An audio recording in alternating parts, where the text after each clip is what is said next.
మనిషికి రెండు రకాల జీవితం ఉంటుంది. రెండు రకాల జీవితం.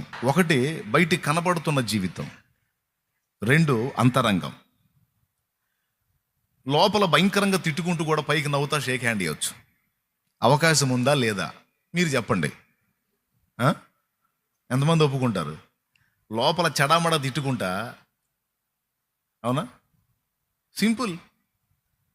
ఒక భయంకరమైనటువంటి ఆఫీసర్, పోలీస్ ఆఫీసరు, ఏ తప్పు లేకపోయినా నిష్కారణంగా కొట్టే ఒక మూర్ఖుడైన పోలీస్ ఆఫీసర్ ఉన్నాడు, ఎస్ఐఓ సిఐ అనుకోండి. రోడ్లు పక్కన ఆటో వాళ్ళు ఉంటారు, నమస్తే సార్ అంటారు. అది నిజంగా హార్ట్ఫుల్గా చెప్పిందేనా, లేకపోతే ఈ నమస్తే చెప్పకపోతే తంతాడు రాని భయపడి చెప్పడమా? చెప్పలేదనుకో, నిలబడి అనుకో, రే ఇట్రా, ఏంది సార్, ఏంది రొమ్మిరుసుకుని నిలబడ్డాయింది, రౌడీ అయింది? లేదు సార్, నేను మామూలుగా నన్ను గుండి తీసావేంది, పెట్టు గుండి పెట్టు, ఏదో ఒక వంక దేవులాడి తంతాడు. కాబట్టి గొడవ అంతా ఎందుకని కనపడగానే ఆటోమేటిక్గా బెండ నమస్తే సార్ అంటాడు. అది హార్ట్ఫుల్గా చెప్పింది కాదు, గతి లేక చెప్పింది. అవునా? రైట్. అంటే ఒక మనిషి లోపల ఇబ్బంది పడుతూ కూడా పైకి అవతల వ్యక్తిని గౌరవించినట్టు, ప్రేమించినట్టు కనపడవచ్చు. అయితే దాన్ని మనుషులు లక్ష్య పెడతారు. ఆ లోపలేమనుకుంటే మనకెందుకు? ఆ పైకి మనకి లోబడ్డా లేదా, మనం చెప్పినట్టు విన్నాడా లేదా, మనం చెప్పినట్టు విన్నదా లేదా, లోపల సంగతి మనకు అనవసరం. హృదయంలో ఏమనుకుంటాడో మనకు అనవసరం. ఫస్ట్ పైకి మనం చెప్పినట్టు ఉన్నాడా లేదా. కానీ దేవుడేమో దీనికి రివర్స్. నువ్వు పైకి ఎంత వినయం ప్రదర్శించావు, ఎంత లౌక్యంగా ఉన్నావు, ఎంత నమ్మకంగా ఉన్నావు, ఎంత విధేయతగా కనపడుతున్నావు అనేది దేవుడు పట్టించుకోడు. ఎందుకంటే ఆయన హృదయమును లక్ష్య పెట్టును, ఆయన అంతరంగమును లక్ష్య పెట్టును అని ఉంది. దేవునికి స్తోత్రం కలుగును గాక. సుంకరి పరిసయుడు జీవితాలు మనం చూసుకుంటే, పరిసయుడు సమాజం దృష్టిలో తేడా, ఫుల్ తేడా. పరిసయుడిని చూస్తే సమాజం ఒంగొంగి దండాలు పెట్టింది. పరమభక్తుడు, నిష్ఠాగరిష్ఠుడు, అమ్మో ఆ నిష్ఠ, ఆ నీతి, ఆ నియమం మనల్లో కాదు బాబోయ్, చేతులు కడుక్కోకుండా భోంచేయరు. ఆఖరికి పుదీనాకులోను సోపులో కూడా దశంభాగం ఇచ్చేంత సంపూర్ణులు. రోజుకు 5 సార్లు ప్రార్థన చేస్తారు. ఎక్కడ కూడా అపవిత్రత ఉండదో, చాలా పరిశుద్ధులు. పరిసయ్యులను చూస్తే జనం భలే రెస్పెక్ట్ ఇస్తారు. ఎందుకు? వాళ్ళ బాహ్య జీవితం అంత పర్ఫెక్ట్గా ఉంటుంది, వాళ్ళ బయట జీవితం అంత పర్ఫెక్ట్గా ఉంటుంది. బాగా వినండి తమ్ముళ్ళు, అందరూ వినండి. కానీ వాళ్ళ అంతరంగం ఎంత క్రూరంగా ఉంది, ఎంత భయంకరంగా ఉందంటే యేసు ప్రభు బయట పెడితే కానీ మనకు తెలియదు ఆ సంగతి. వాళ్ళ అంతరంగం ఎలా ఉంది, వాళ్ళ బయట జీవితం, లోపల జీవితాన్ని గురించి ప్రభు ఏమన్నాడు తెలుసా? అయ్యో వేషధారులారా అన్నాడు, మీరు సున్నం కొట్టిన సమాధులు అన్నాడు. సమాధిని పైకి గోరిని బాగా అలంకరించవచ్చు. కొన్ని సమాధులు చూస్తే, కొన్ని సమాధి తోటలు చూస్తే, అక్కడున్న నీట్నెస్ చూస్తే అటు నుంచి రాబుద్ధి కాదు. అది బొందలగడ్డ శ్మశానం అన్న ఫీలింగ్ కూడా ఉండదు మనకి. అంత శుభ్రంగా, అంత నీట్గా, సూపర్ ఉంటుంది. కానీ పైకి ఎంత అందంగా ఉన్నా ఆ బొందలగడ్డలో, ఆ సమాధిలో శృంగారించబడినటువంటి ఆ గోరి లోపల అస్థిపంజరమేగా, కుళ్ళిపోయినటువంటి మాంసం ఎముకలేగా. బాహ్యానికి మీరు ఇలా కనపడుతున్నారు కానీ మీ ఆంతర్యం ఇంత చండాలంగా ఉంది అని యేసు ప్రభు బయట పెడితే కానీ మనకు అర్థం కాల. ఇది మొదటి సంగతి. సుంకరి బయట జీవితానికి, సమాజం దృష్టిలో వాడు తేడా. కఠినంగా డబ్బులు వసూలు చేస్తాడు, దుర్మార్గుడు అనేటువంటి భావన ప్రజలకు ఉంటుంది. నేను చెప్తున్నా, రేపటి రోజున అందరి జాతకాలు తిరగబడే పరిస్థితి వచ్చింది.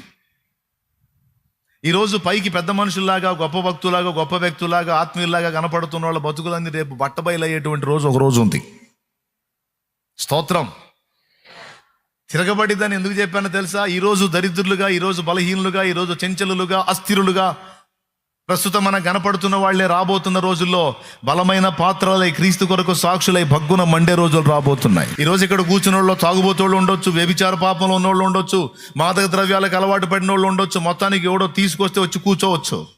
ఈ రోజు అతడు బలహీనుడే అయి ఉండొచ్చు. కానీ ఈరోజు ఈ సుంకరే, ఈ పాపే, ఈ వేస్తే రేపు మనం ఊహించనంత ఆత్మీయ మెట్టులోనికి వెళ్ళిపోయి మనకే సమాధానం చెప్పే స్థాయికి వెళ్ళొచ్చు. అలాంటి కదలికని దేవుడు వారి జీవితాల్లో తీసుకొని రావచ్చు. మనం ఎప్పటికీ మారరు అనుకున్న వాళ్ళ బ్రతుకులు ఆశ్చర్య రీతిలో మారిపోవచ్చు. ఈరోజు ఎంతో భక్తిగా, ఎంతో ఆత్మీయంగా, అసలు దేవుడి కోసమే జీవితం, దేవుడి కోసమే ప్రపంచం అని బతుకుతున్న వాళ్ళు రేపటి రోజున ఈ సెగ దెబ్బకి సర్దుకొని లోకంలో కలవచ్చు. ఈ పత్యాల దెబ్బకి తట్టుకోలేక లోకంలో కలవచ్చు. పసికర్లు వచ్చినోడికి కూడా లేవు ఇన్ని పత్యాలు. అవి చూడకూడదు, ఈ చూడకూడదు, అట్టు ఉండకూడదు, ఇట్టు ఉండకూడదు. మళ్ళీ ఏ ఆజ్ఞలు లేవంటారు, అన్ని కండిషన్లు పెడతారు. అసలు ఏ ఆజ్ఞలు లేవంటారు, అన్ని నియమాలు పెడతారు. కొంతమంది ఇందులో ఉన్న నీతి నియమాలను తట్టుకోలేకనే వేరే వాటికి వెళ్ళిపోతున్నారు. అందులో అయితే ఫ్రీ బర్డ్, ఏం చేసుకున్నా తప్పులేదు, ఏమైనా చేసుకోవచ్చు. ఎందుకంటే లీడింగ్లో ఉన్నవాళ్ళే ఆ పనులు చేశారు. అర్థమైందా? ఇప్పుడు నేను లోకంలో ఉన్నప్పుడు నా జీవితం ఎట్టబడితే అట్టుంది. కారణం ఏంటో తెలుసా? నేను మాదిరిగా పెట్టుకున్న వాళ్ళు వాళ్ళ లైఫ్లు కూడా వంకరలుగా ఉన్నాయి. యథా రాజా తథా ప్రజ, యథా గురువు తథా శిష్య, యథా దేవ తథా భక్త. నేను మొక్కిన వాళ్ళ జీవితాలు అంతే ఉన్నాయి, నా బతుకు అంతే ఉంది. అంటే మాదిరి పర్ఫెక్ట్గా లేనప్పుడు వంకర టెంకర మాదిరిని మనం తీసుకుంటాం. కానీ యేసు ప్రభు దగ్గరికి వచ్చేటప్పటికి మాదిరి సూపరో పర్ఫెక్ట్గా ఉంటుంది. దాన్ని రీచ్ అవ్వాలంటే శిఖరాగ్రం పర్వతం కనపడుతుంటుంది. కానీ పరిశుద్ధాత్మ సహాయంతో మనం ఎక్కగలం ఆ ఎత్తైన కొండ. దేవుని సహాయంతో మనం ఎక్కగలం ఆ కొండ. కానీ కొంతమంది విశ్వాసులు ఇప్పుడు భక్తిపరులుగా ఉన్న వాళ్ళకి రాను రాను ఒకవేళ అబ్బో ఇది కష్టమని సర్దుకోవచ్చు, లేదా కొన్ని శ్రమలకి సర్దుకోవచ్చు, లేదా కులాలకు భయపడి సర్దుకోవచ్చు, లేదా ధనాపేక్షకు లోబడి సర్దుకోవచ్చు. ఇప్పుడు భక్తులుగా ఉన్న వాళ్ళు తర్వాత ఏమవుతారో తెలియదు. ఇప్పుడు భక్తిహీనులుగా, చెంచలులుగా, అస్థిరులుగా, బలహీనులుగా ఉన్న వాళ్ళు రేపు క్రీస్తు కోసం అవసరమైతే ప్రాణమైన పెట్టేంత భక్తిపరులు కావచ్చు. ఎందుకంటే కొంతమంది నేను చూశాను, నేను 2 రకాల వ్యక్తులను చూశాను. అబ్బా వీడు చాలా భక్తిపరుడ్రా అని ప్రజలు బిల్డప్ ఇచ్చారు. అబ్బో మౌలాత్మీయుడు కాదు అన్నోడు లోకంలో కలవటం చూశా. వీడు ఎదవ పరమచండాలుడు అన్నోడు దేవుని మార్గంలోకి వచ్చి దేవుని సేవకుడు అవటం కూడా చూశా. ఇక్కడ మనం గమనించాల్సిన విషయం ఏంటంటే, ఇప్పుడు ఇంతకు మాకు నువ్వు ఏం చెబుతున్నావు అనే డౌట్ వచ్చింది కదా మీకు. అందుకే చెబుతున్నాను, మనం చూసే వ్యక్తుల్ని కానీ ఆఖరికి మనల్ని మనం చూసుకునే విధానంలో కూడా మనకి కొంచెం స్పష్టత ఉండాలి.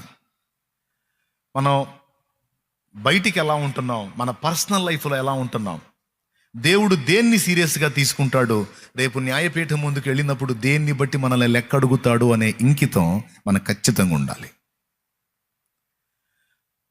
ఇక్కడ ఫస్ట్ పాయింట్ ఏంటంటే, బయట జీవితం శుభ్రంగా ఉంచుకోవటం మంచిది కాదని నేను అనను, కానీ ఆంతర్యాన్ని కూడా పవిత్రంగా ఉంచుకోవటానికి మనం పోరాడాలి, ప్రయాసపడాలి, సాధన చెయ్యాలి. నా మనస్సాక్షి దేవుని ఎదుట నిర్మలమైనదిగా ఉండునట్లు నేను జాగ్రత్త పడుతున్నాను అన్నాడు పౌలు. అర్థమైందా? అంటే అందులో ఏ కల్మషం లేకుండా అది నిర్మలంగా ఉండేటట్టు నేను జాగ్రత్త పడుతున్నాను అంటున్నాడు. ఇప్పుడు సహోదరుల విషయంలో కావచ్చు, సహోదరుల విషయంలో కావచ్చు,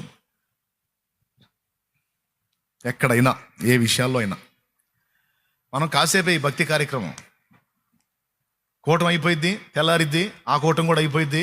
ఇక బైబిల్ సంఖ్యలో పెట్టి చలో వెళ్తాం. వెళ్ళిన తర్వాత ఇక మనం 6 రోజులు లోకంలో జీవిస్తాం. లోకంలో జీవించినప్పుడు మన హృదయం, దాని యొక్క విధానం, దాని యొక్క ప్రవర్తన ఎలా ఉందో మనం పసిగట్టాలి. ఎప్పటికప్పుడు వెరిఫికేషన్ చేసుకోవాలి మన హృదయాన్ని. ఎందుకంటే దేవుని వాక్యం స్పష్టంగా చెప్పింది, హృదయము అన్నింటికంటే మోసకరమైంది, అది ఘోరమైన వ్యాధి గలది. ఆయనేమో హృదయం అన్నింటికంటే మోసకరమైంది, ఘోరమైన వ్యాధి గలది అని రాయించాడు. నేను దాన్నే లక్ష్య పెడతా అన్నాడు. నాకు అదే ఇంపార్టెంట్ అన్నాడు. నువ్వు బయటికి ఎలా ఉన్నావో కాదు, లోపల ఎలా ఉన్నావో, ఏం ఏం అనుకుంటున్నావో నేను దాన్ని పట్టించుకుంటా, అది నాకు సీరియస్ అంటాడు. ఇది చిన్న విషయమా పెద్ద విషయమా? ఏమండి? రైట్. పైకి నవ్వుతా మాట్లాడవచ్చు, లోపల తిట్టుకోవచ్చు. పైకి ఏమీ నాకు వద్దు అనొచ్చు, లోపల ఆశిస్తుండొచ్చు. పైకి విధేయత చూపుతున్నట్టు ఉండొచ్చు, లోపల విరక్తితో ఉండొచ్చు. ఓకే.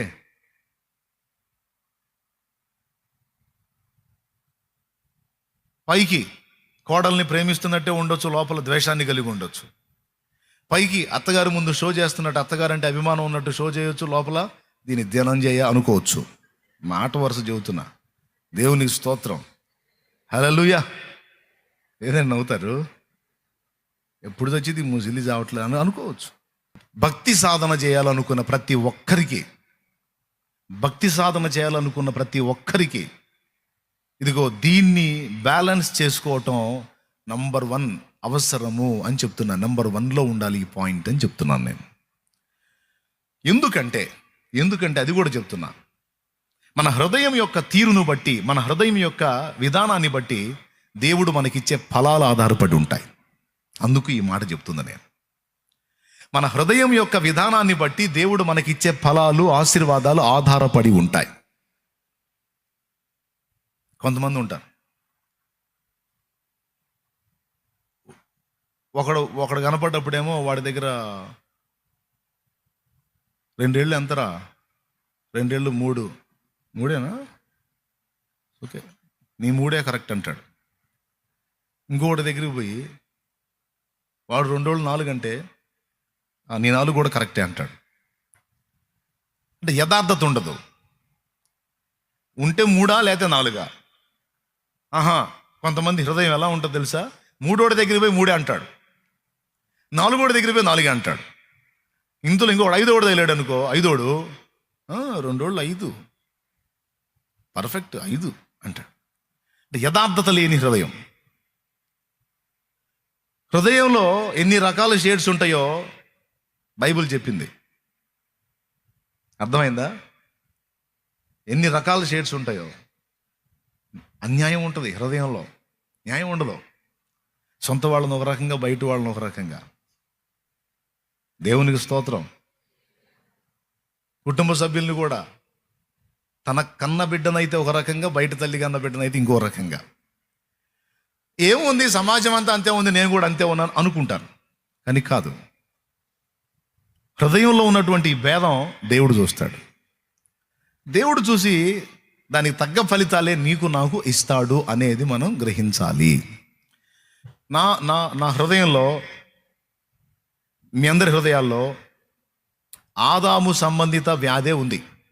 మన అందరి హృదయాల్లో ఆదాము సంబంధిత వ్యాధే ఉంది. ఎందుకంటే అక్కడి నుంచి వచ్చాం కాబట్టి. నేనేం సాధన చేస్తానంటే కపటపు నడత నా దగ్గర ఉండొద్దు అని నేను కోరుకుంటా. కపటపు నడత ఏదన్నా ఉంటే యథార్థంగా ఉండాలి, ఉన్నట్టు ఉండాలి. కపటపు నడతగా నేను ఉండకూడదు. ఎందుకంటే కపటత్వాన్ని కేసు రాస్తాడు ఎవరో. వంచన బుద్ధి నాకొద్దు, నేను నాది కలిగి ఉండకూడదు, కేసు రాస్తాడు. ఇతరుల కంటే నేను ఎక్కువ అని ఇతరుల మీద అతిశయపడే తత్వం నాకొద్దు. నా హృదయంలో అది ఉంది అనుకో, చూసి కేసు రాస్తాడు. 3 సంగతులు చెప్పి, కపటపు నడత నాకు దూరం కావాలి, వంచన బుద్ధి నా దగ్గర వద్దు, ఇతరుల కంటే నేను గొప్ప అనుకునే నేచర్ నాకు వద్దు. ఇవన్నీ కేసు అవుతాయి.